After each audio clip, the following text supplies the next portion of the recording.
Thank you very much for your purchase. Your puppet will be in the mail very shortly. So here's a good look at her just before I send her. I'm going to take some photos of her as well before I send her. The lighting is a bit bad today. So in the box you'll get the puppet and a plate. So the plate sits and an extra magnet in case you're wearing really thick clothing. Any thicker than what I'm wearing, probably you might need a magnet. There is a plastic coating on it as well on the magnet. Just peel it off when you get it. Little bit of plastic coating on it, so you can peel it off when you get it, just to protect it while it's at my house.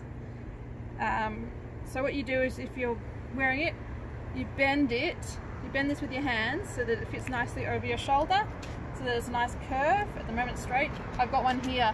You can see it slightly there. You can play around with it so it's a nice curve over your shoulder. That will help the puppet sit. If you're wearing thick clothing, the magnet goes underneath the piece of clothing and then the puppet on top. So that's a new one which I will put away, and I will show you how to use your puppet. So to use your puppet, you first give him a bit of exercise, which means exercise is turning the head a little bit. It gets all the cords in the right way, in the right place, so that they need to be. And you also can pull back a little bit on the material. This guy probably doesn't need it. Some of them need a bit of it pulling it back, but this guy doesn't look like he needs it. So just a bit of exercise with him, click a little bit as all the cords go into the right place.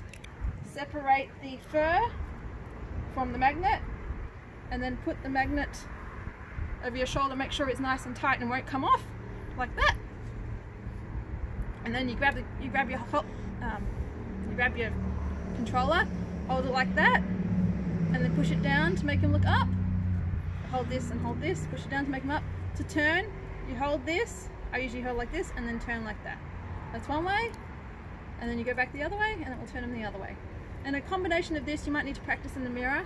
A combination of this will make him look like a real puppet. So a bit of practicing in the mirror is always good to do, to make sure you've got the good movement going. Thank you very much for your purchase.